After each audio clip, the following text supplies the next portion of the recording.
Visual Studio Talk Show.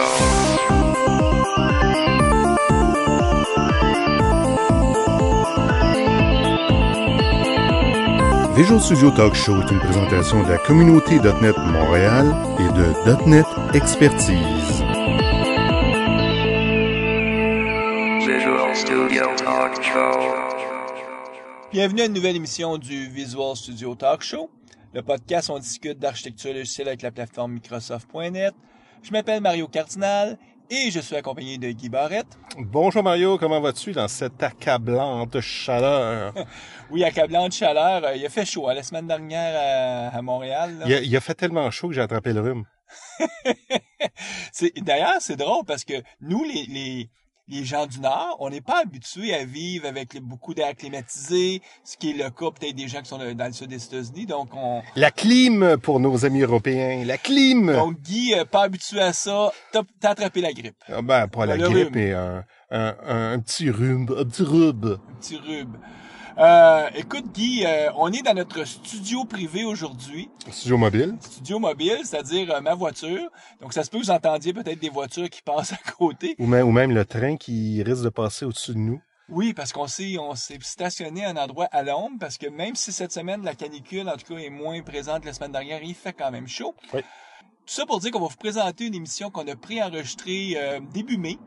À l'époque, on a eu la chance d'avoir à Montréal le programme manager du langage C++, André Vachon, qui venait à Montréal et on s'est organisé, toi et moi, pour faire une entrevue avec lui. Ouais. Et ça tombe bien qu'on présente cette émission à ce temps-ci de l'année. On aurait aimé la présenter un peu plus tôt, mais pour différentes raisons, ça a été retardé un peu. Mais ça tombe bien parce qu'il y a une semaine ou deux, Scott Hanselman, qui est un blogueur fortement connu dans la communauté .NET. Donc, Scott a fait un long post, a fait un long blog sur le langage C++, surtout dans le contexte où est-ce qu'à l'université, les gens apprennent encore le C++. Ouais. Et à l'époque, moi je me souviens à l'époque quand on apprenait le C++, ben c'était sur Unix, c'était dans le bon vieux monde, en tout cas des systèmes qui se disaient ouverts. On peut en rire aujourd'hui. Et maintenant, ben les jeunes, eux, aiment beaucoup plus apprendre le C++ avec la plateforme Microsoft Windows. Et dans ce blog-là que Scott a mis en ligne, puis que nous, on va référencer, il explique comment les jeunes peuvent aisément débuter avec le langage C++. Puis ça tombe bien parce que nous, notre podcast cette semaine, c'est sur le langage C++. Alors, sans plus tarder, voici André Vachon. Nous sommes dans les bureaux de Microsoft, le bureau de Microsoft à Montréal. Je suis accompagné de Guy Barrette. Salut Guy. Salut Mario.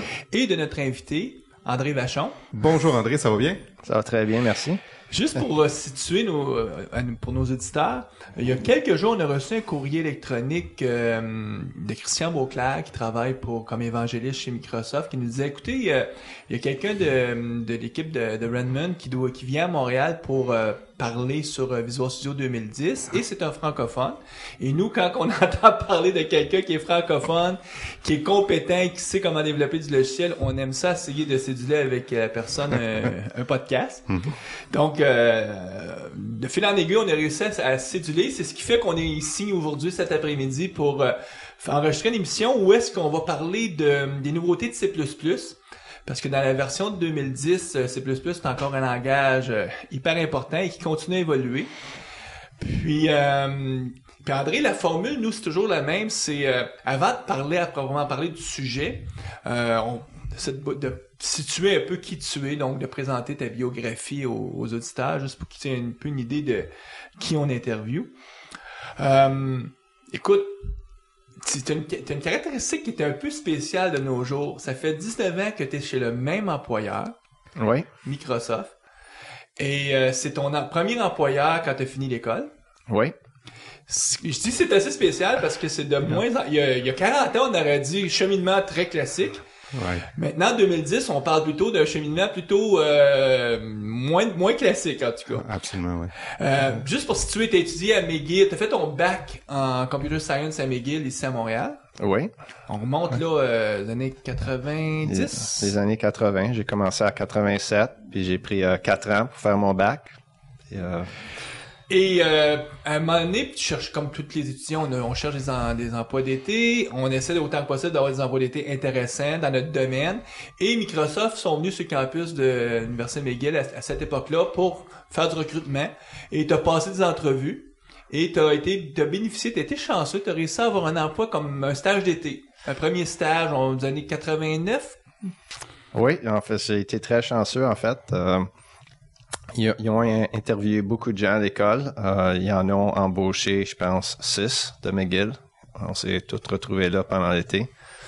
Puis ça a définitivement été une expérience très excitante. Les 6, partagez-vous comme des appartements ou des choses comme ça, ou vous connaissiez vraiment pas du tout au début, puis à la fin de l'été, forcément, peut-être un peu plus, ou de toute façon, peut-être que vous travailliez même pas ensemble parce que c'est tellement gros. C'est ça, on travaillait pas ensemble, tous des groupes différents. Et quand tu vas là l'été, oui, la compagnie t'aide à trouver un appartement. Souvent, t'es 2 personnes dans un appartement. Donc, tu as un premier emploi d'été. L'année subséquente, avant de finir ton bac, tu cherches encore un emploi d'été et tu retournes encore chez Microsoft. Oui, je suis retourné, définitivement. J'ai trouvé ça très excitant, le travail qu'on faisait là. Et faut aussi dire que tu étais dans l'équipe du operating system, donc de Windows. Oui. Windows NT à cette époque-là ou Windows 95? Ça s'appelait Windows NT, qui était la nouvelle version. Il y a un gars qui s'appelait Dave Cutler qui avait commencé une petite équipe pour créer un nouvel operating system. Puis mon deuxième stage, j'ai été travailler dans son équipe. On était, je pense, à peu près 20 personnes dans ce temps-là à travailler sur l'operating system qui était de scratch. Donc vous bâtiez le kernel, la base. Oui, définitivement la base. J'ai créé un des premiers drivers pour parler à un disque dans ce temps-là. C'était tout nouveau, là. C'est pas pire comme emploi d'été parce que, écoute, Dave Cutler, juste pour situer les gens, c'était la personne, si je me trompe pas, tu me corrigeras si je dis quelque chose qui est faux, mais c'est la personne qui était derrière l'OS de VMS. C'est ça, oui. Donc lui avait créé le VMS chez Digital peut-être une dizaine d'années avant. Et là, il avait la chance de recommencer à nouveau et de recréer un nouveau OS à partir de ce qu'il savait, puis probablement se dire, bon, cette fois-ci, je vais essayer de pas... En tout cas, ce que lui considérait comme des erreurs, il s'est dit, je vais essayer de pas repasser dans les mêmes chemins, mais ce qu'il considérait qui était bon, c'était de refaire aussi d'aller dans les mêmes traces. Oui. C'est une bonne place pour apprendre à bâtir un système d'exploitation quand on est entouré avec des gens qui connaissent ça. Oui, c'était très excitant. Définitivement des gens qui avaient beaucoup d'expérience et avoir l'opportunité de faire ça, de commencer de scratch et de vraiment apprendre de ce qui fonctionnait. C'était excitant. Juste rappeler le contexte. Moi, j'ai des cheveux blancs, donc puis je me souviens peut-être dans les années 94-95, j'ai lu un moment donné, Dave Cutler a écrit un livre où est-ce qu'il expliquait tout c'était quoi la vision de Windows NT. Mais à l'époque, il y avait OS2 qui était le compétiteur majeur. Puis je sais pas si le chiffre s'était déjà fait en 80. Ça s'est fait, je pense, un an ou deux plus tard quand vraiment Microsoft ont décidé de pousser Windows 3.11 et de pas vraiment, parce qu'à l'époque, au début, Microsoft était très ami avec IBM puis OS2, puis à un moment donné, il était moins ami, si on peut dire ça comme ça. L'histoire se fait juste se répéter, hein. Un jour, Apple était très ami avec Adobe et Flash, puis tout d'un coup, ils sont moins amis. D'année en année, c'est toujours les mêmes choses qui se répètent, donc c'est quand même intéressant. Mais si on revient à toi, tu finis et tu te retrouves à travailler chez Microsoft dans la même équipe Windows NT. Oui, je suis retourné avec les mêmes gens. Définitivement, c'était ma passion de travailler sur ce genre de produit-là qui avait la chance de changer le monde. Puis là, tu as travaillé 17 ans sur les systèmes d'exploitation Windows, c'est-à-dire que le cœur de ce qui était Windows NT qui a évolué, qui est devenu un jour Windows XP, Windows Vista, Windows 7. Aujourd'hui, si vous voulez, Windows 7, c'est encore la même base de code. Toi, tu as été 17 ans dans cette équipe-là à travailler, à faire évoluer ce produit-là. Oui. Puis tu nous disais qu'aujourd'hui, il y a du code que tu as écrit il y a 17 ans qui est encore présent dans l'OS, là. Oui, définitivement. Est-ce que tu peux me donner des exemples de code qui existent aujourd'hui dans le système d'exploitation Windows 7 puis que c'est toi qui as écrit? Du code même qui date peut-être d'il y a 17 ans? Ah oui, définitivement. Quand j'ai commencé, j'ai travaillé sur les graphics drivers et le système dans l'operating system qui te permettait d'énumérer puis de parler à ces drivers-là puis de les configurer pour décider quelle grandeur est ton écran. Donc, j'imagine que tu travaillais étroitement avec les équipes, pas les équipes, mais les fournisseurs qui faisaient les cartes graphiques. Là, on parle de ATI ou S3. Oui, définitivement. Je passais beaucoup de temps des conference calls avec eux, savoir comment leur carte fonctionnait. Puis là, on écrivait du code de notre côté qui avait des interfaces avec leur carte. Puis j'imagine le but aussi, c'était de former ces gens-là pour qu'ils soient capables d'écrire puis de faire évoluer leurs drivers aux autres sites de leur côté, ou c'était très clair que Microsoft voulait, à cette époque-là, continuer à faire l'évolution, parce que les drivers, aujourd'hui, c'est souvent les fabricants qui les écrivent aussi.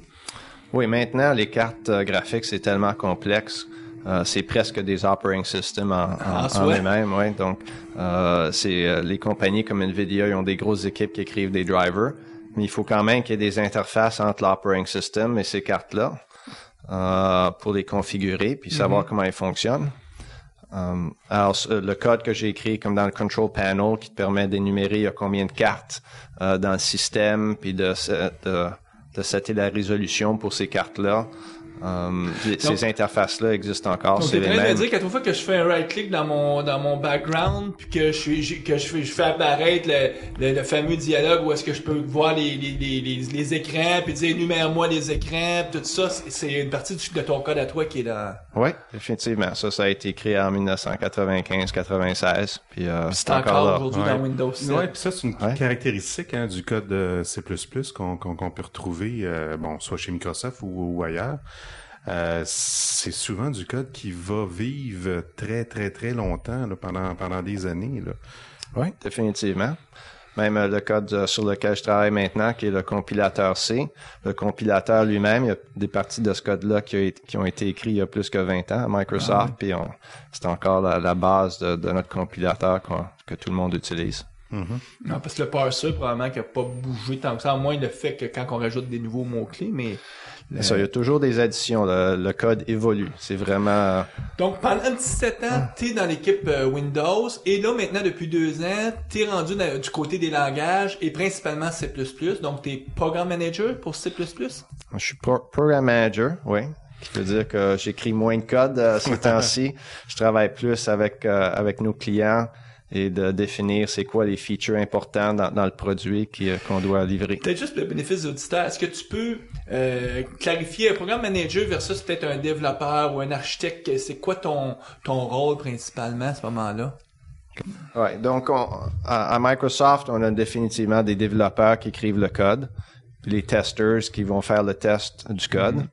On a aussi les program managers qui passent la plupart de leur temps à communiquer avec les clients, savoir quels sont les features importants, puis ensuite aller expliquer aux clients qu'est-ce qu'on est en train de construire, puis d'être sûr que ce qu'on livre est le bon set de features. Puis le programme manager, est-ce qu'il est aussi responsable de penser un peu qu'est-ce que va être l'expérience utilisateur avec le produit?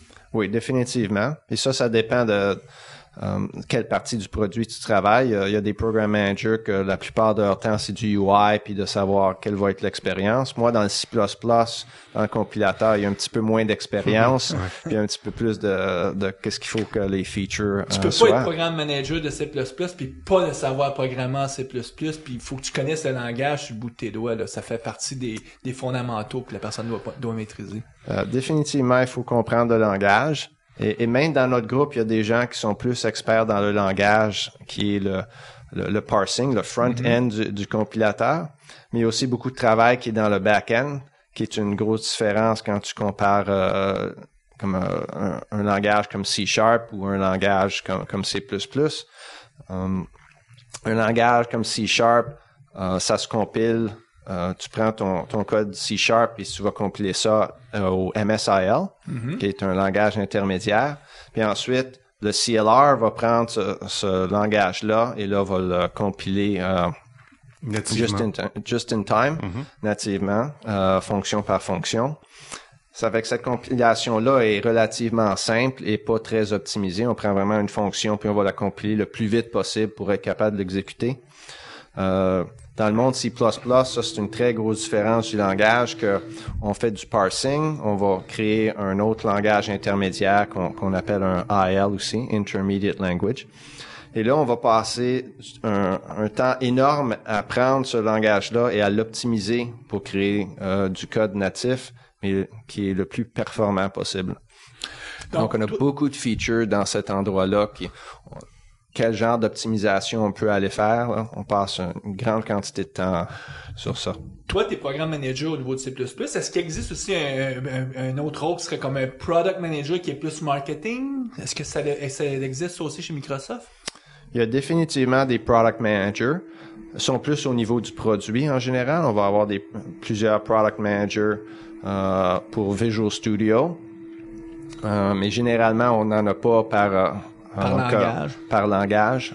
C'est plus comment de quoi va avoir l'air le produit et qu'est-ce qui est important pour nos clients à ce niveau-là. Donc, si je fais un parallèle, la façon dont tu me décris, puis ce que je connais parce que je travaille assez étroitement avec Microsoft, le programme manager pour les gens qui sont plus avec les techniques agiles, mettons avec Scrum, ça ressemble beaucoup à ce qu'on va appeler le fameux rôle de product owner, où est-ce que tu es aussi responsable de t'assurer de réfléchir à qu'est-ce qui va être le produit, puis prioriser les fonctionnalités qui vont être faites dans les prochaines livraisons. Donc toi, c'est beaucoup ça ton rôle. Là. Ouais.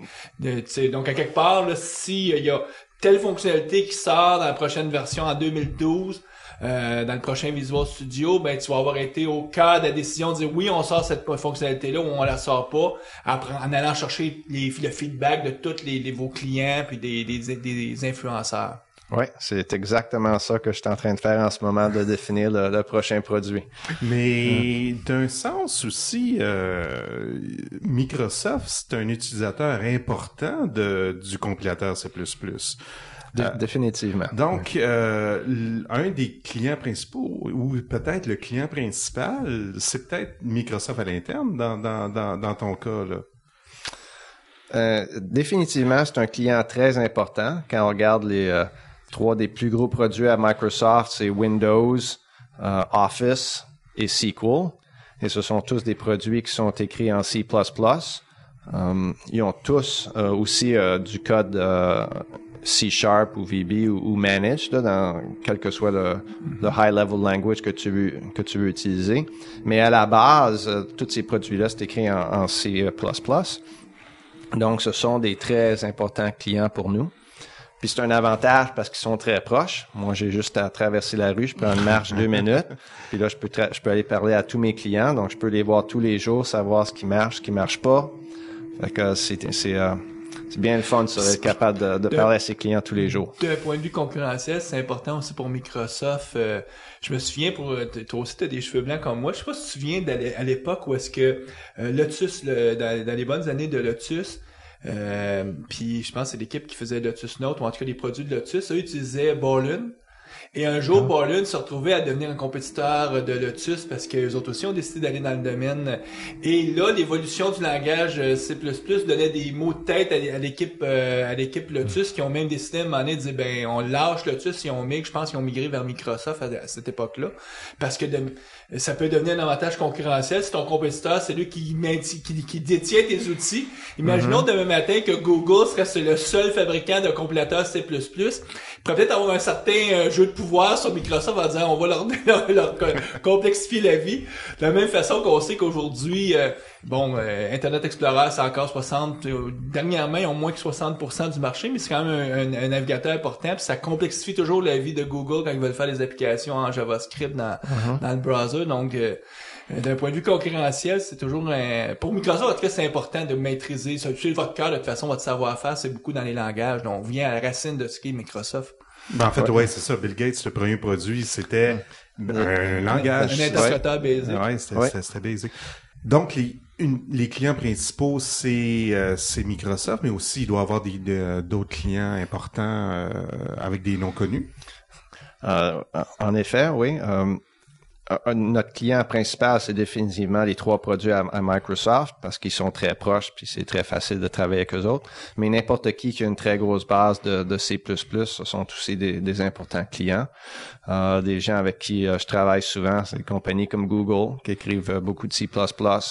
Ils utilisent notre compilateur. Des fois, ils trouvent des bugs puis faut travailler avec eux pour Ouais, leur parce que livrer les gens, des nouveaux les gens outils. pensent que Google, c'est Java, mais Java est utilisé juste pour tout ce qui est le côté entreprise, gestion d'entreprise, mais quand on parle leur OS natif qui permet de gérer les search engines, c'est tout écrit en C++ parce qu'ils veulent beaucoup de performance, puis il faut que ça soit très lean ce qu'ils ont comme base de code. Hein? Oui. Et en fait, c'est ça la différence entre les langages quand tu regardes les langages comme C# et un langage comme C++, c'est où sont les optimisations. Ça prend définitivement plus de temps à écrire du C++, mais ça va te permettre d'avoir du code qui performe mieux, qui est important quand tu regardes des gros systèmes. Quand quelqu'un installe Windows, la quantité de mémoire que Windows va utiliser, c'est très important. Puis le browser aussi, c'est important, la vitesse à laquelle on peut rendre tous les objets. Donc, tout ce genre de code-là, c'est définitivement C++. Juste pour aider nos éditeurs qui auraient peut-être moins d'années d'ancienneté que nous. Situons déjà, qu'est-ce qu'on, tu sais, on a parlé un peu de managed code, puis C++ qui est du code natif. Donc, souvent, on va utiliser le terme unmanaged pour ce qui est, donc, peut-être juste situer quelles sont ces deux grandes catégories de langage. Après ça, on regardera plus C++, mais pour permettre aux auditeurs de comprendre dans quelle catégorie résident les programmeurs C++. En fait, je dirais qu'il y a trois grosses catégories. Quand on regarde ça à Microsoft, il y a les scripting languages. Ce qu'on souvent appelle les langages dynamiques de plus en plus. Comme HTML, JavaScript. Ensuite, il y a les langages comme C#, F#, Visual Basic, que tu vas compiler, mais tu vas compiler un IL puis qui vont être exécutés par un runtime en dessous, comme le CLR. Et, ce qu'on appelle des managed code. C'est ça, on les appelle managed code. Mais ensuite, il y a C++ et le native code qu'on appelle ça, qui veut dire que quand tu prends ton source puis tu le compiles directement au instruction set du CPU là. Donc tu vas générer du code x64, du code x86 ou PPC ou ARM ou quoi que ce soit là, que tu veux. Il n'y aura pas une machine virtuelle comme on peut connaître, mettons, dans le monde Java ou dans le .NET, qui va interpréter et à l'exécution just in time, aller lancer les commandes natives. C'est littéralement le processeur va lui-même recevoir les commandes directement de ce qui a été compilé par le compilateur C++. Ouais, c'est ça. En réalité, c'est plus compliqué que ça. Il compile, il link, il faut qu'il génère un exécutable.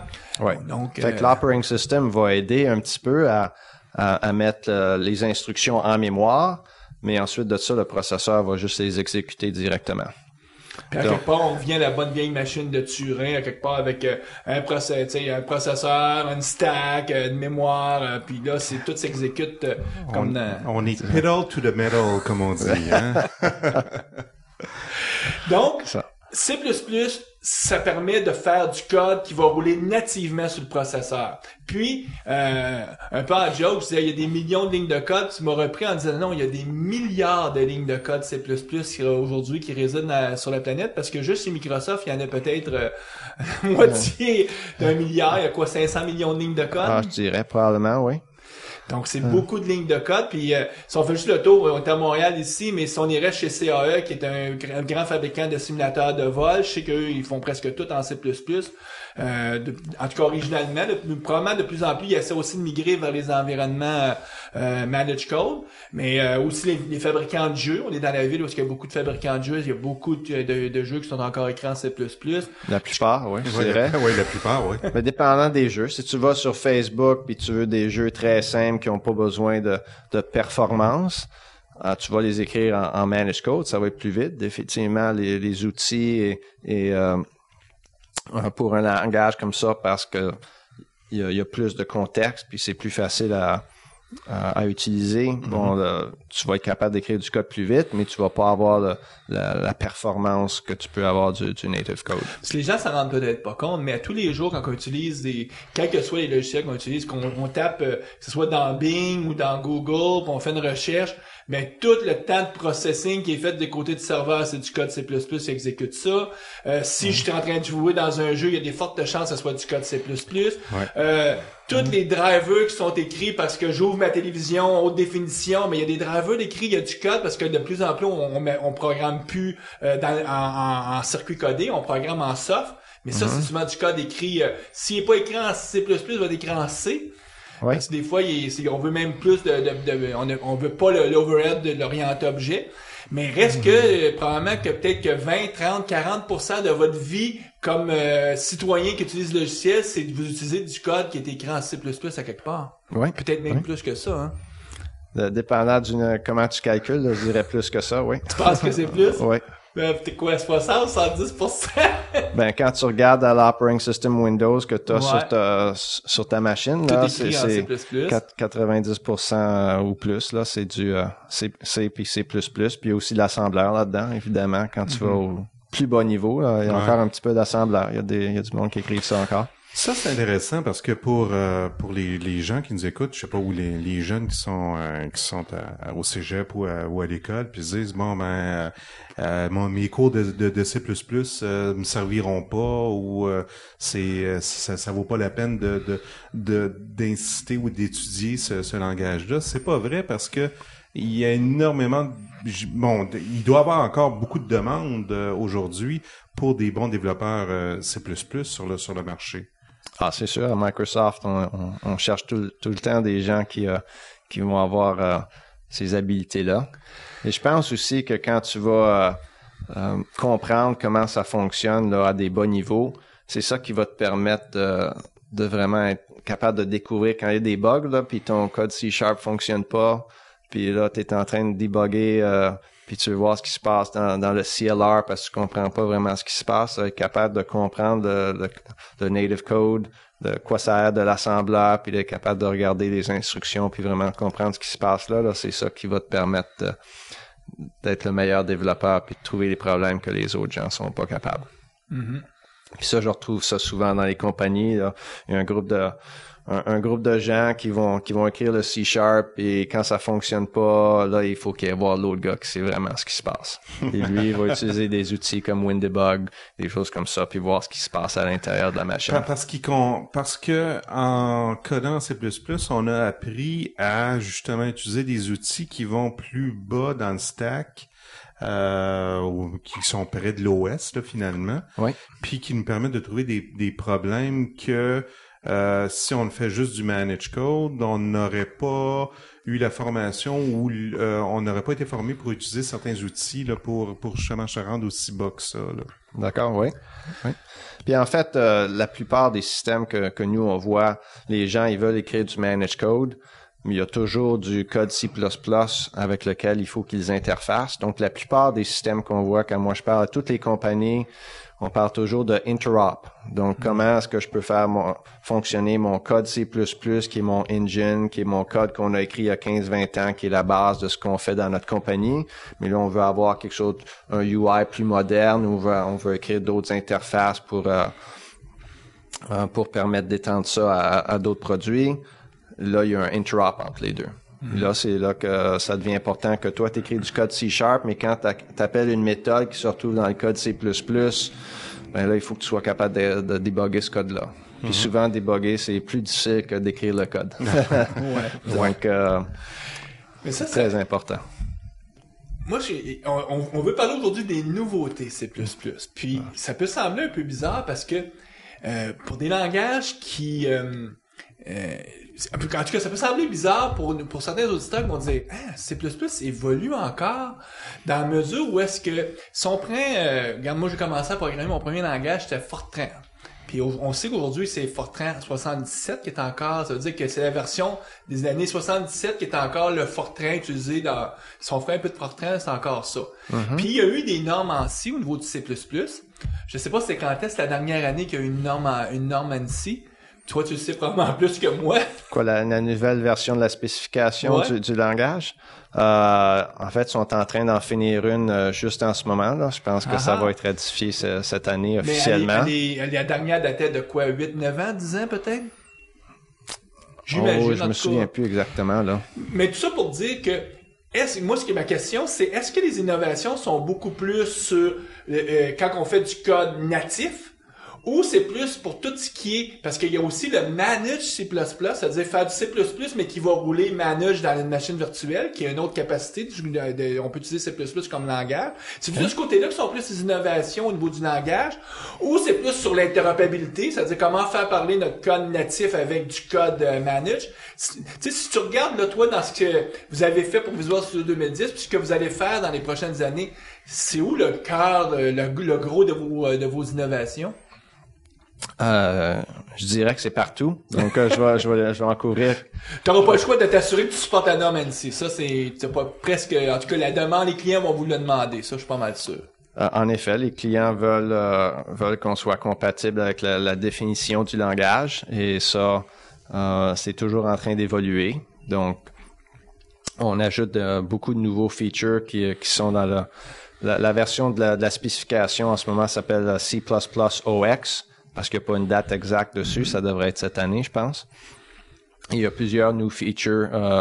Sont pas énormes, mais il y en a qui sont assez intéressants, comme des lambda qui sont...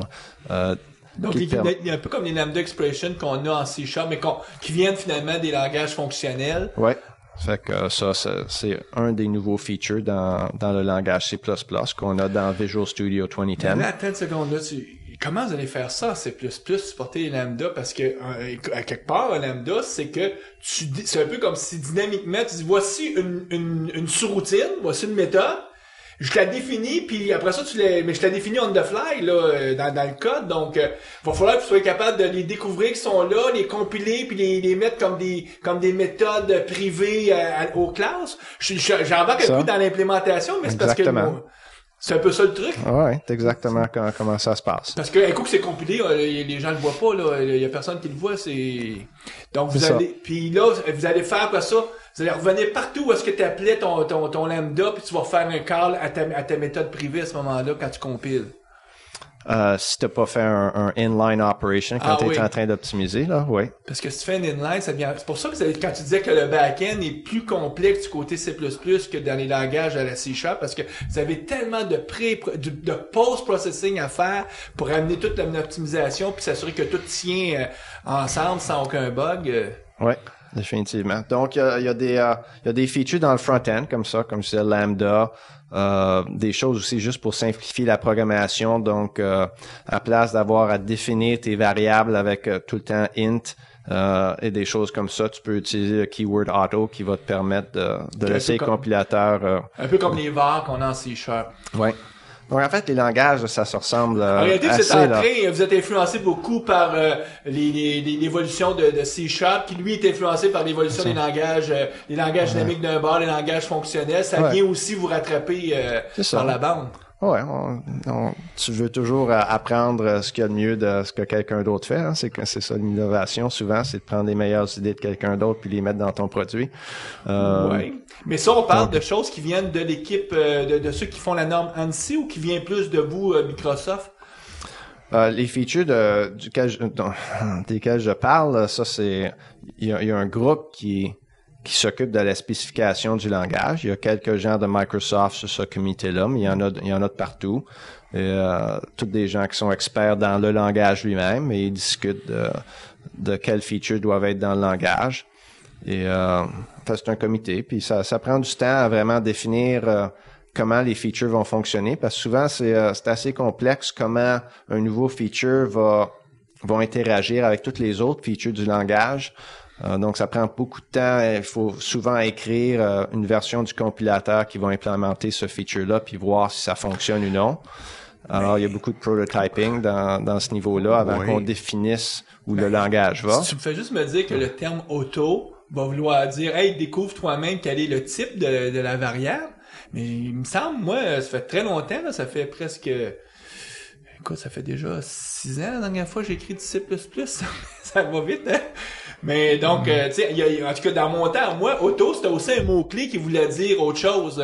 Donc, comment vous allez... Parce que des fois, si tu veux utiliser le même mot-clé, faut que tu t'assures que soit le contexte va te permettre de comprendre que, oups, je suis pas dans ce contexte-là, mais si le contexte te le permet pas, là, moi, rapidement, là, il me semble que va falloir que vous mettez quoi, que vous dites le auto avant, il n'existe plus, puis C'est ça. Dans ce cas-ci, le auto avant, il n'existe plus. tu n'auras pas le choix parce que là, le contexte ne te permettra pas de savoir. C'était pas, dans ce cas-ci, spécifiquement, là, c'était pas utilisé beaucoup le mot auto.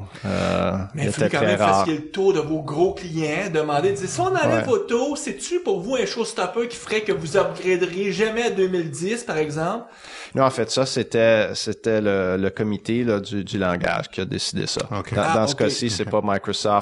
On définit pas le langage nous-mêmes, vraiment. Nous, on participe à la définition du langage avec tout le monde puis tous les autres gens qui construisent des compilateurs C++. OK, je veux juste clarifier une chose. Vous définissez pas le langage de base, là, l'appeler le vrai C++. D'accord, ouais. Mais il reste quand même qu'il y a aussi le manage C++. Est-ce que ça aussi, ça fait partie de la norme ANSI ou là, c'est vraiment plus Microsoft qui dit voici comment vous allez pouvoir faire du code qui va rouler dans nos machines virtuelles en utilisant, par là, vous rajoutez quelques autres mots-clés ou quelques autres façons de faire ou c'est juste le compilateur qui, lui, se dit ben moi, c'est le même langage, mais je le fais juste rouler dans une machine virtuelle? Ouais, on n'essaie pas vraiment on redéfinit pas le langage C++ quand on fait du manage C++. Donc, il n'y a pas de nouveaux mots-clés, il n'y a rien de ça. Fait pas plus qu'il y en avait avant, là. Okay. Les nouveaux features dans le front-end, vraiment, ça, c'est le langage C++ lui-même. Et tout ça devrait fonctionner dans le manage C++. Aussi. Mais on n'a pas eu besoin d'étendre le manage C++. C'est sûr que tout l'outillage en dessous, c'est pas les mêmes compilateurs, c'est pas, tu sais, le final n'est pas le même. Dans un cas, c'est un EXE qui va rouler nativement, dans l'autre cas, c'est du CIL qui va être réinterprété par une machine virtuelle. Ouais. Donc, t'as pas le même back-end, si je pourrais utiliser ce terme-là. Mais, le front-end, donc, ce qui est le langage lui-même, c'est le même d'un côté comme de l'autre. Ouais. Puis à ce moment-là, c'est juste quand tu compiles que tu vas décider je veux aller vers du manage ou je veux aller vers du unmanage. Ouais, c'est quand on va développer parce que là, on va utiliser des fonctionnalités du framework, des classes de base du framework qu'on n'utiliserait pas nécessairement si on fait du C++ natif, là. C'est ça. Ou si on veut utiliser des fonctionnalités du framework parce qu'on veut travailler main dans la main, là, il va falloir utiliser tout ce qui sont les interrupts. C'est ça. Tout à l'heure, tu disais que, tu sais, je te parlais comme de 3 grands domaines de nouveautés. Donc, il y a ce qui vient du langage lui-même, ANSI. Ouais. Tu as dit aussi qu'il y a probablement aussi des nouveautés qui sont dans votre outillage.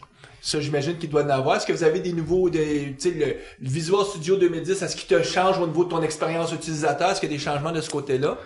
Alors, je dirais que ça a changé pas mal. On a fait beaucoup de gros changements dans le système d'outillage. En tant que editing, on a reconstruit l'IntelliSense pour le langage. L'IntelliSense est meilleur, donc il va trouver plus d'erreurs et il fonctionne beaucoup plus vite, il roule beaucoup plus vite. Il fait aussi du background compilation. Comme ça, quand tu es en train d'écrire, il peut retrouver tes erreurs presque immédiellement, comme dans C#. Utilisez-vous la capacité, si t'es multiprocesseur, est-ce qu'il va, dans son background, il va utiliser plusieurs processeurs? Parce que je sais que c'est une des raisons pourquoi c'était difficile pour vous autres d'améliorer, c'est que c'est quand même très time consuming, là, faire toutes ces, surtout dans un langage comme C++, qui est beaucoup plus complexe qu'un langage comme C#. Oui. La compilation, elle est faite dans un autre process. Ça veut dire que si tu as une machine multi-core, ça va fonctionner en parallèle. Fait qu'il y a eu beaucoup de travail à ce niveau-là quand tu fais du editing.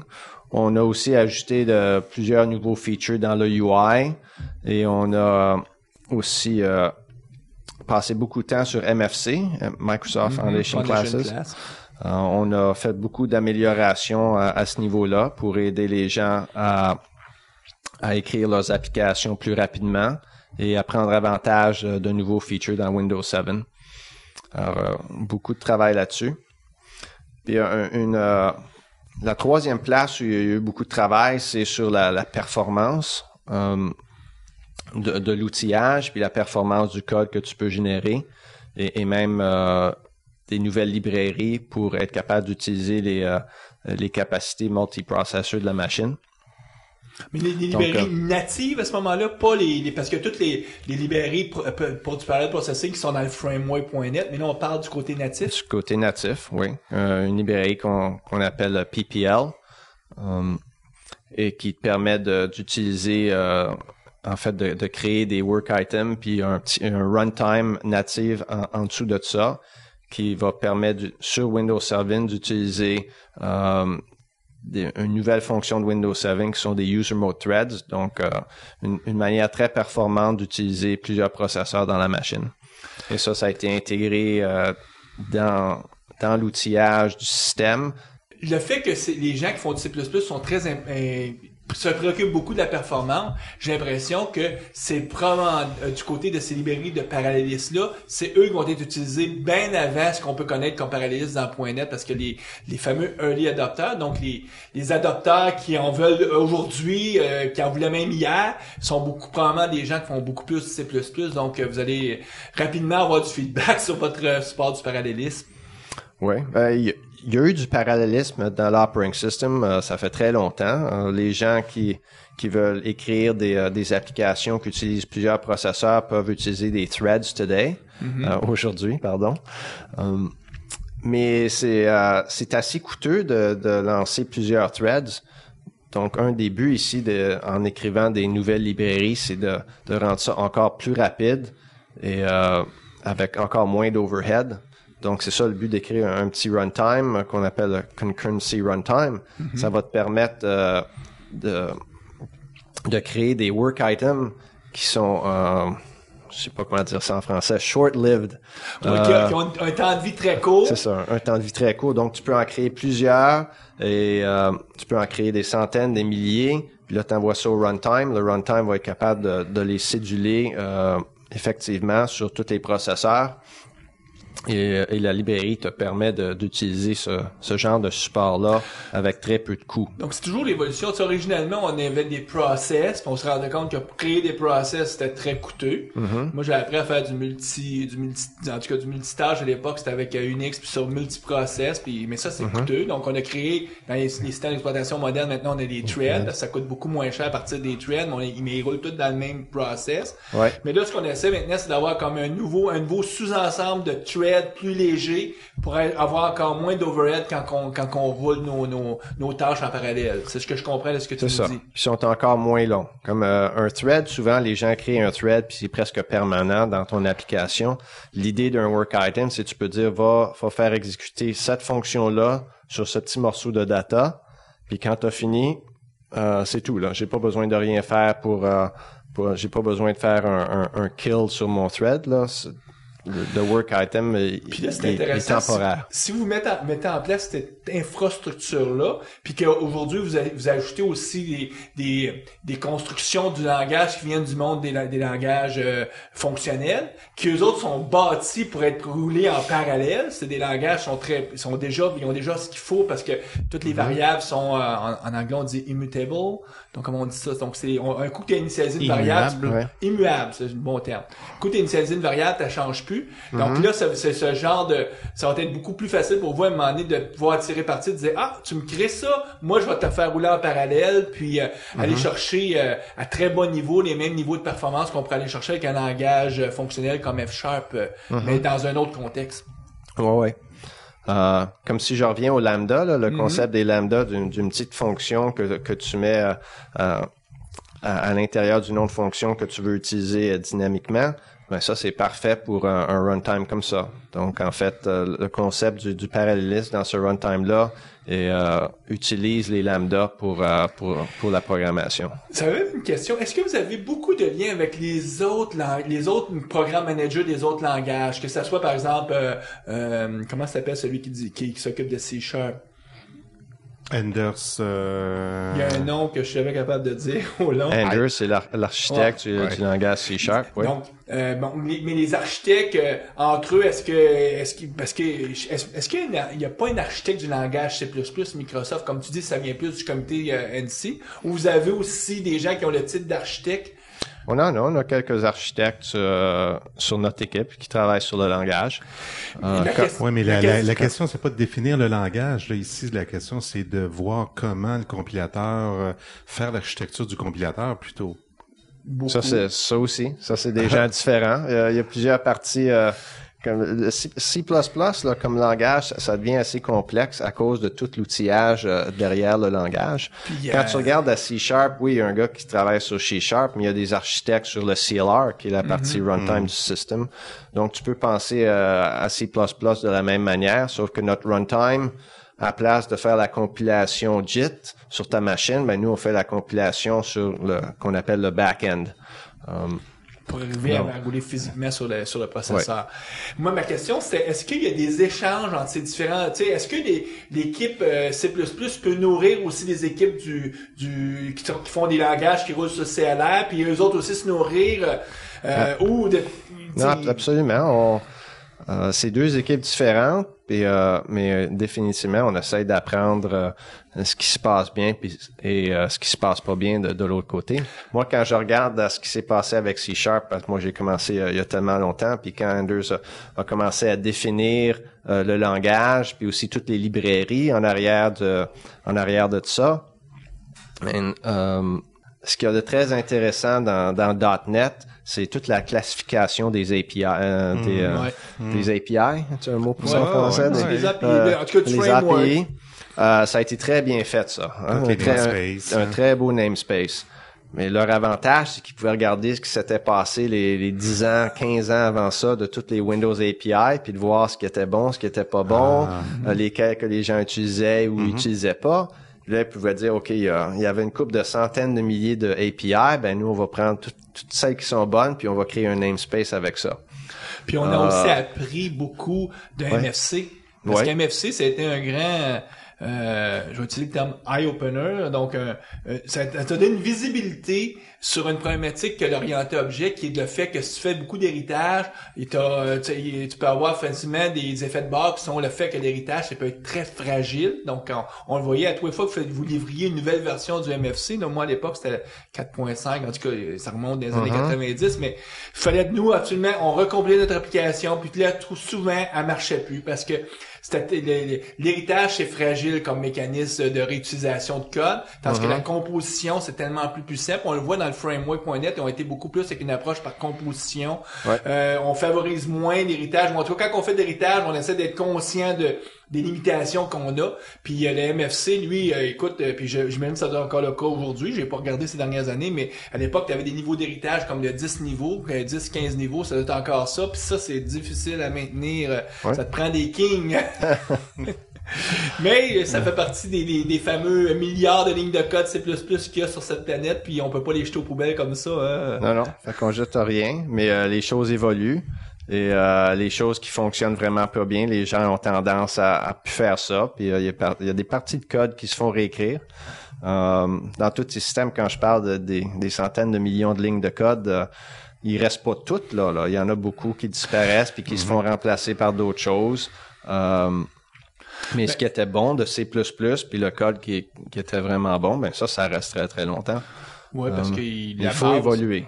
La base est trop, en tout cas, la base de ce qui est de l'orienté objet est toujours bon. Je me souviens qu'en C++, je sais pas c'est quoi le statut là-dessus ces dernières années, les fameux Standard Template Library, qui permettaient de faire un peu de la programmation fonctionnelle, mais en utilisant en tout cas des fameux les headers, puis ça existe encore, puis on continue à investir là-dedans. C'est très puissant, mais ça te prenait des méchants cerveaux pour comprendre. Je me souviens à l'époque quand on faisait une composante com avec ATL, t'as probablement fait ça, des composantes com en ATL dans ta vie pour en tout cas faire l'interopérabilité. Okay. Il y avait juste pas grand monde qui était capable de lire ce code-là puis comprendre qu'est-ce qu'il y avait là. On le prenait tel quel, on disait ça marche.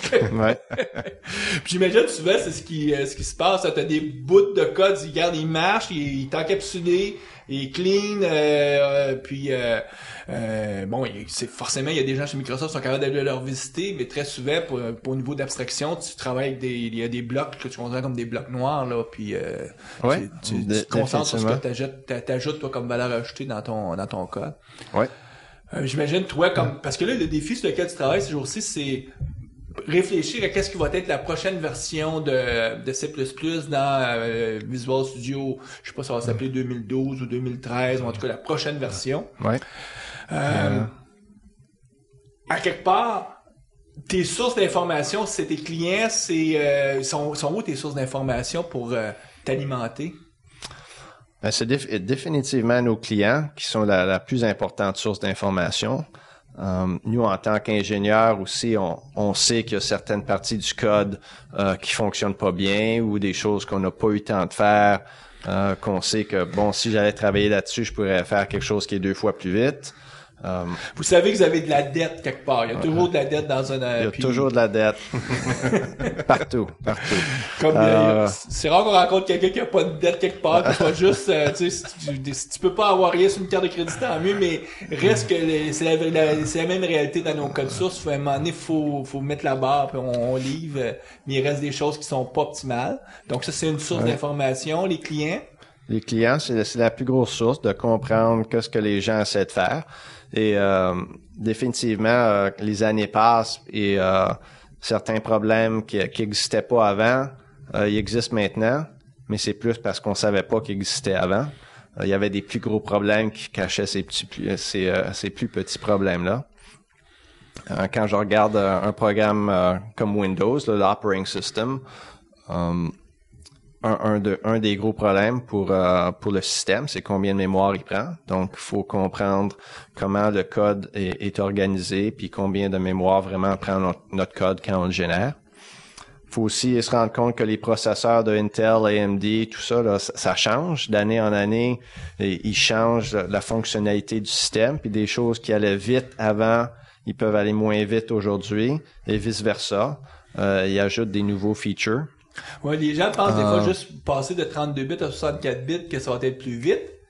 Des fois, c'est pas le cas parce que tes variables, eux, viennent de passer de 32 à 64 bits. Ouais.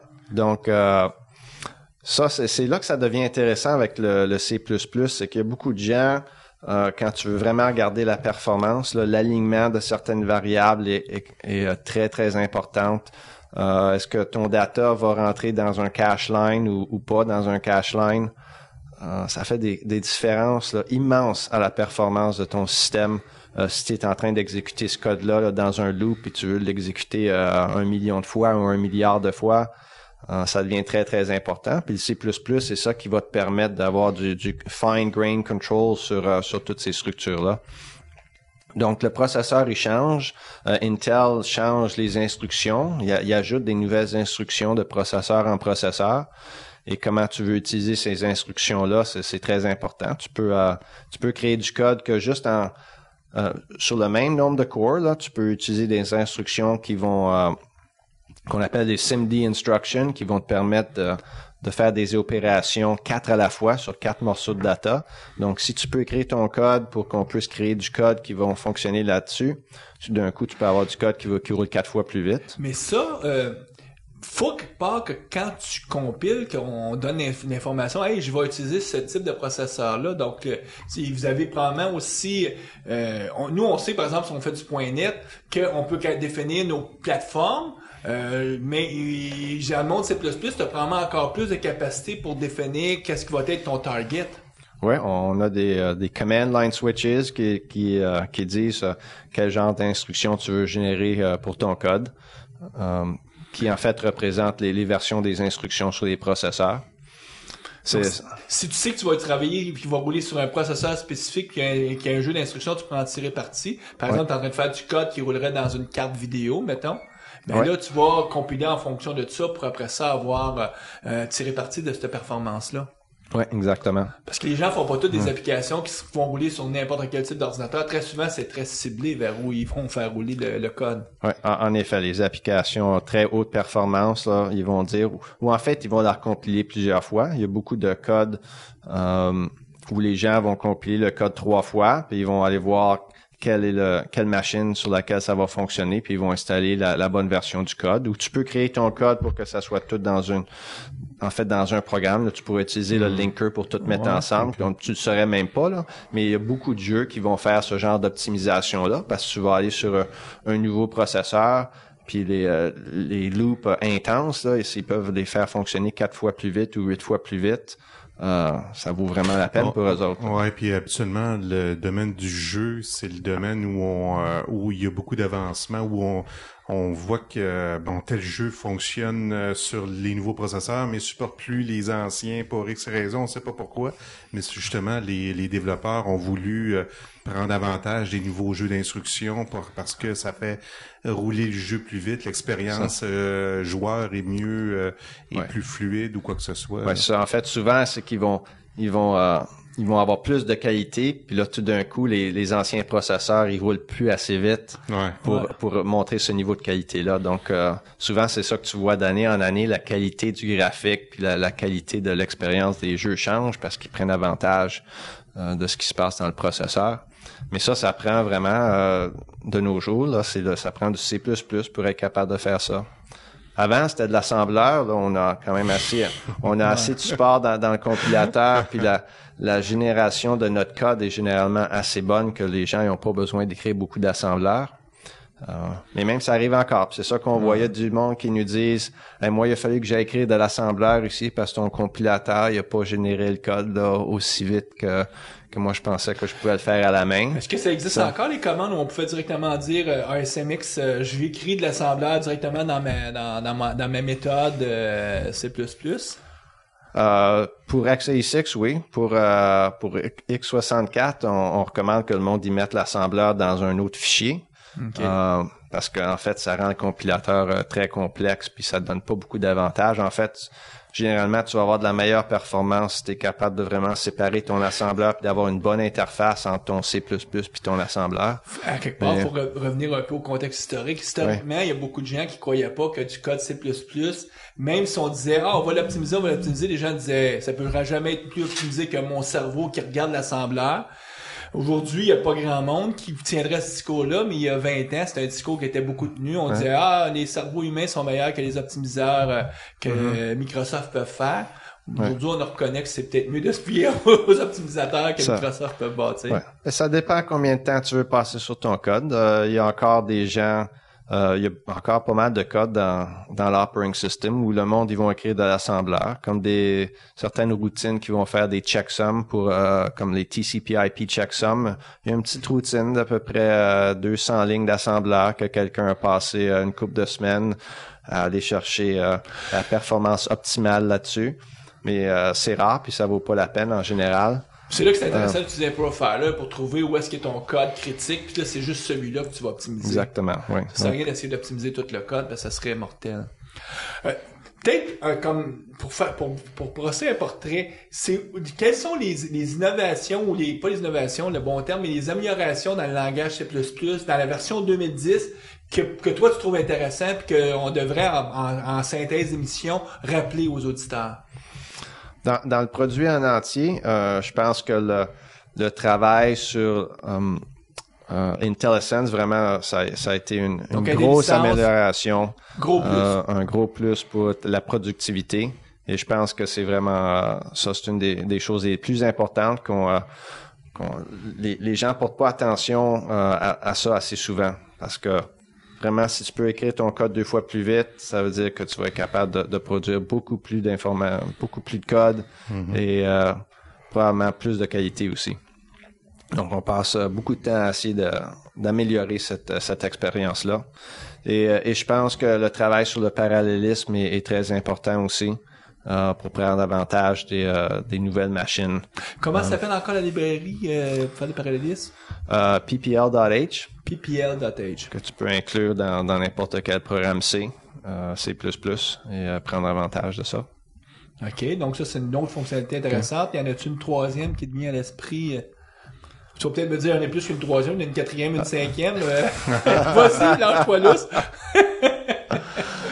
Je sais pas, ma prochaine, je dirais que ça dépend de sur quoi tu travailles. C'est ça qu'il faudrait que je dise. Il y a des gens qui veulent prendre avantage comme les lambda, là, si tu écris le genre de code où ça peut être utile, ce genre de feature-là, tu vas l'adorer. Tandis que d'autres gens, moi, ça m'intéresse pas tant que ça. L'inclusion de pratiques qui viennent de langage fonctionnel. Ouais, il y a un certain groupe de gens pour qui c'est vraiment important. Il y a d'autres groupes de gens comme les optimisations dans le compilateur, puis d'être capable de faire rouler ton code de 10-15% plus vite. Ça vaut le coup en or pour ces gens-là. Donc, on essaie d'améliorer toutes les parties du produit et à ce moment-là, on essaie de rendre tous les gens contents. Une des personnes au Canada, Kate Gregory, qui a une historique C++ incroyable, là, qui même fait des conférences pour l'équipe C++. Je me souviens qu'avec Visual Studio 2008, il y avait pas beaucoup d'excitation. C'était les changements au niveau du C++ dans Visual Studio 2008 étaient pas importants, mais dans 2010, je sais que bon, depuis la version bêta, Kate fait des présentations de ça, puis on voit dans ses courriels qu'on échange là, il y a beaucoup on voit qu'il y a beaucoup d'améliorations, puis c'est comme si the love is back, quelque chose comme ça. Définitivement. Là, donc, si vous avez une bonne intelligence, c'est quelque chose que le jour 1, la personne s'en rend compte tout de suite. Là, donc, elle fait tout de suite comme il y a un wow effect. C'est comme wow, c'est le fun. Ouais, parce que je pense qu'on voit dans 2010 plus de nouveaux features qui améliorent la productivité du développeur C++ que oui, il y a des choses back-end là, comment le compilateur fait son travail et tout ça, mais il y a aussi beaucoup de bonnes choses pour le développeur C++ qui va améliorer son travail là finalement. Oui.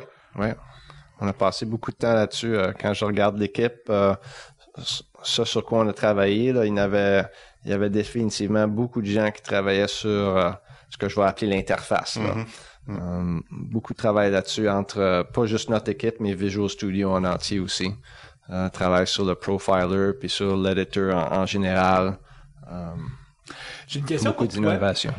Le Windows 7 qu'on roule aujourd'hui sur notre laptop, lui a été compilé avec le Visual C++ de 2008, j'imagine, où vous avez tiré parti des nouvelles fonctionnalités, c'est-à-dire qu'ils ont même utilisé des early bits de ce qui s'en venait en 2010 parce que, par exemple, on a vu que Windows 7, je sais qu'il y a eu beaucoup de travail au niveau de l'architecture pour trouver où étaient les points d'ancrage, mais Windows 7, contrairement à Vista, est beaucoup plus léger. On peut le rouler sur une machine qui était capable de rouler XP, mais qui n'était pas capable de rouler Windows XP, comme un netbook. On peut rouler Windows 7, puis ça roule quand même assez bien. Est-ce que c'est dû beaucoup à vos améliorations du côté du langage C++ qui amenait ça, ou tu vas me dire non, pas vraiment, c'est plus le travail d'architecture qu'on a regardé l'OS lui-même? Windows 7 a été compilé avec 2008 SP1 avec un nombre de hotfix. L'équipe Windows, quand il compile un programme gros comme ça, il trouve des petits bugs ici, par-ci, par-là, des petites optimisations. Quand on regarde des choses complexes, juste la manière où on aligne les structures puis où on met certaines pièces de data dans l'image, ça peut avoir beaucoup d'impact sur la performance du système en entier. Donc, beaucoup de petits fixes comme ça. Mais le compilateur 2008, il n'y avait pas beaucoup de changements comparé à 2005. Mais c'est un compilateur très stable. C'est plus le travail d'architecture qui a optimisé Windows 7 versus Windows Vista. L'architecture, puis aussi juste regarder le code puis voir qu'est-ce qui était pas très performant. Puis souvent, c'est la mémoire. La performance dans l'operating system vient vraiment de combien de mémoire est utilisée par l'operating system lui-même. Donc, c'est de regarder qui utilise pas la mémoire d'une bonne manière. Donc, relâchez vos ressources. Oui, lâcher les ressources, demande pas plus que tu as besoin, des choses comme ça. Et ce travail-là a commencé à nous donner, ils nous ont donné du feedback, puis dans le compilateur 2010, on a commencé à faire de ce travail-là. Donc, déjà dans 2010, il y a des améliorations dans ces endroits-là, puis ça va continuer. Donc, à quelque part, si la prochaine version du système d'exploitation, en tout cas dans une saveur à la Windows, s'il n'y aura aucune nouvelle fonctionnalité, probablement qu'avec votre nouvelle version de compilateur, il y aurait déjà des optimisations à ce niveau-là.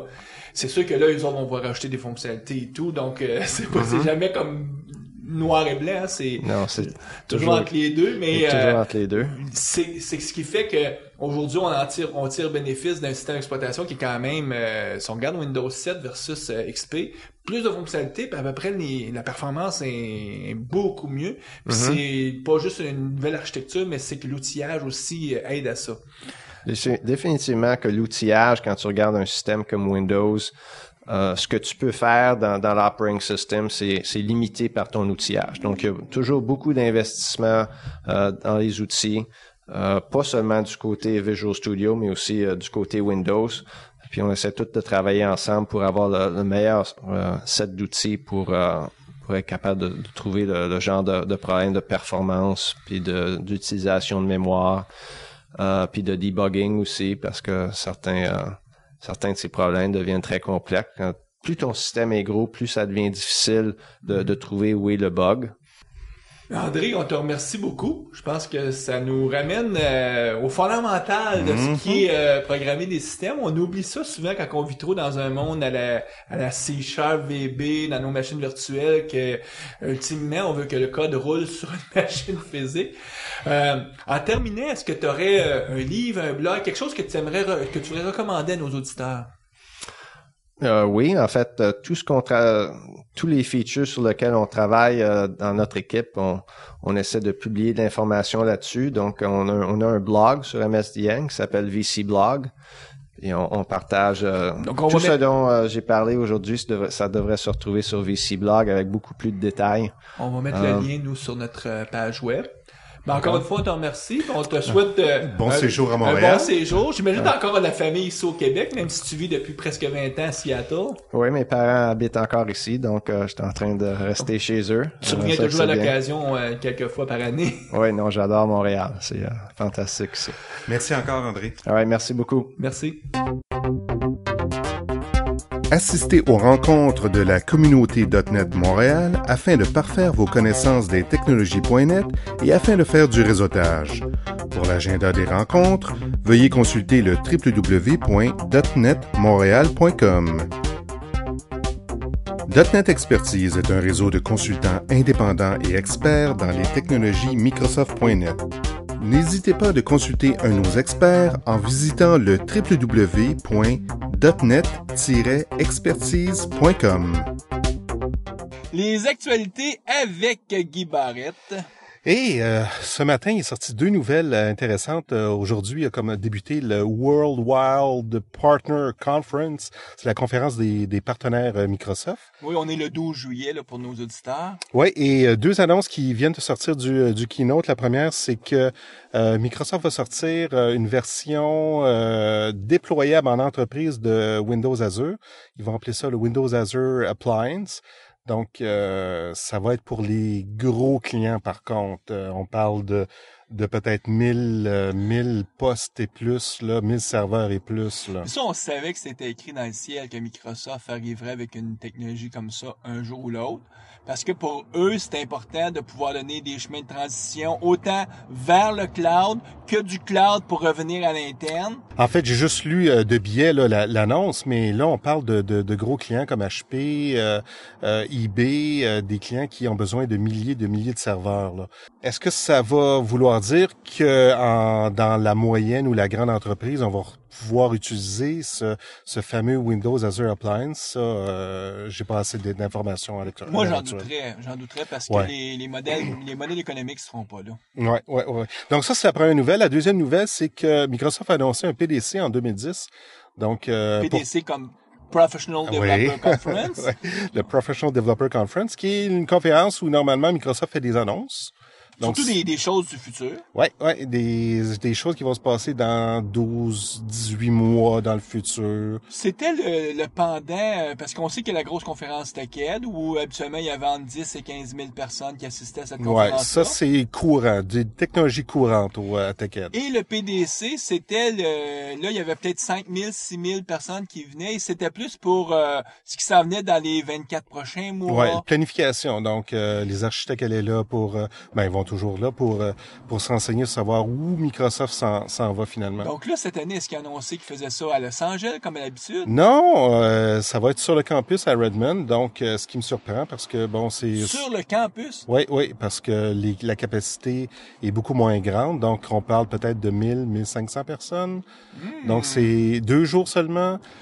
Donc, faut dire que peut-être qu'avec les expériences des 2 dernières années où ils ont vu les auditoires chuter dramatiquement pour la conférence TechEd, peut-être Microsoft s'attend à ce que l'auditoire chute dramatiquement aussi pour une conférence PDC. Écoute, ils ont annoncé clairement qu'il n'y avait pas de PDC en 2010, mais là, il y en a un. Est-ce que ils ont sorti des technologies qui vont être prêtes plus tôt?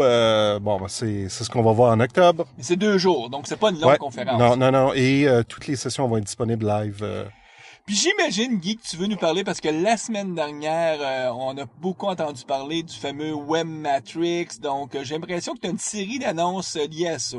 Oui, Scott Guthrie, sur son blog, a annoncé plein de nouveaux produits qui sont targetés pour les développeurs web. Le premier produit, c'est IIS Express, qui est une version light de IIS. En fait, avec Visual Studio vient l'environnement de développement ou de web Cassini, qui est le petit serveur web. Alors, IIS Express, c'est quelque chose qui est entre les deux. Ben, j'ai l'impression qu'à terme, ça va être, Cassini va être totalement remplacé. Oui. Parce que, faut expliquer le contexte. Microsoft a annoncé une suite d'outils, mais qui s'adresse pas aux développeurs professionnels, qui s'adresse plus aux développeurs hobbyistes, si je prendrais le temps. On va y revenir. Là, tu parles de Web Matrix. En fait, parlons de Web Matrix. Pour faire Web Matrix, ils ont eu besoin de développer certaines technologies. Certaines de ces technologies-là peuvent être intéressantes pour les développeurs. Oui, en fait, si on parle de Web Matrix, c'est un environnement de développement qui est targeté aux développeurs, surtout aux développeurs PHP ou les hobbyistes. Donc, c'est une version légère, comme on peut dire, de l'outil de développement Visual Studio, mais qui permet de faire des choses assez intéressantes quand même. Est-ce que ça serait méchant, Guy, de dire que c'est la version Google Side que Microsoft veut mettre en ligne, ou c'est quand même un peu plus évolué que Google Side? J'ai pas assez de détails. Moi, là, quand j'ai lu ça, je dis tiens, quelque chose qui pourrait compétitionner la capacité de faire des sites web rapidement, vitement, pour quelqu'un qui est pas forcément des compétences de développeur aguerri. Ouais, ben écoute, c'est l'audience target là.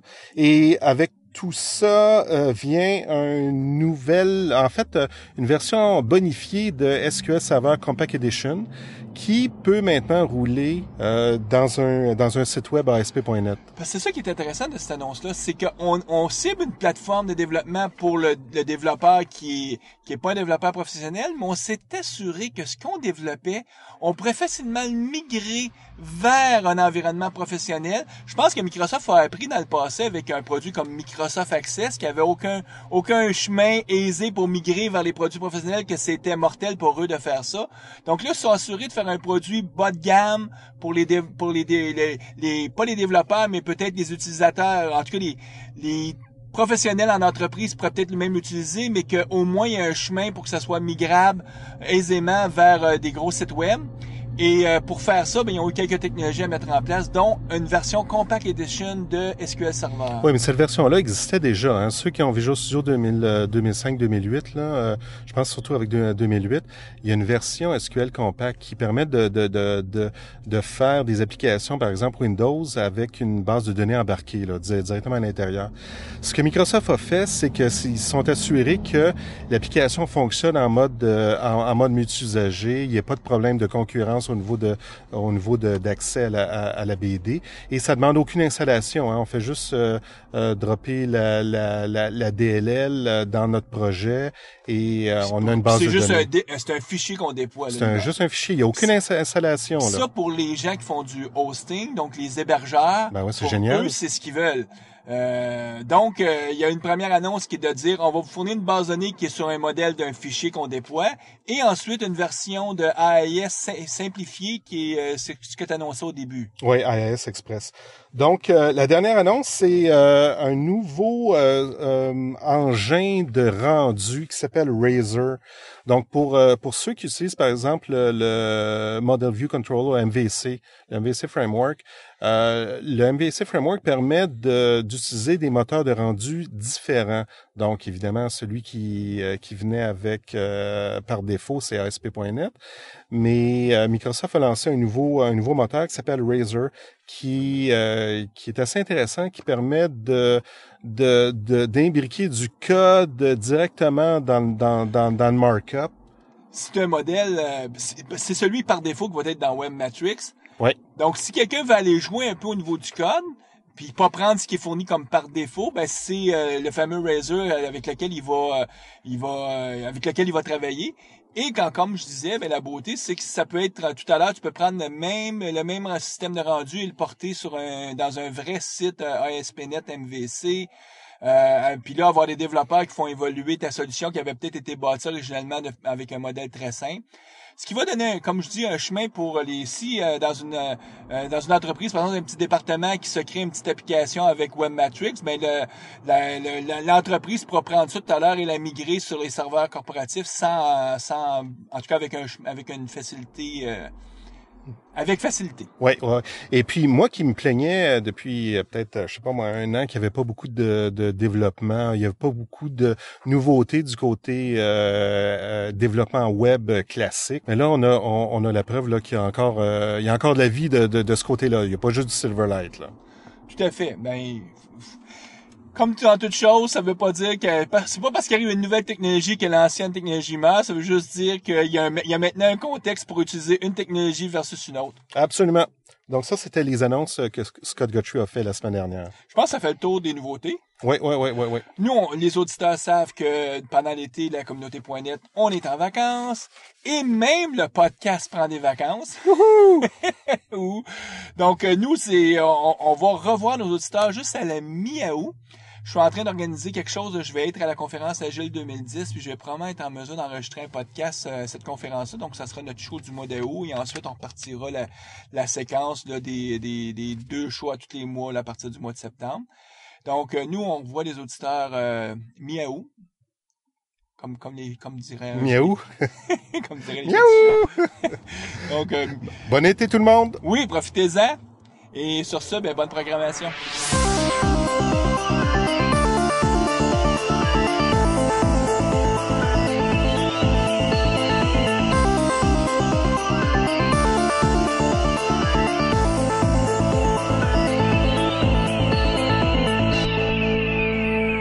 Visual Studio Talk Show.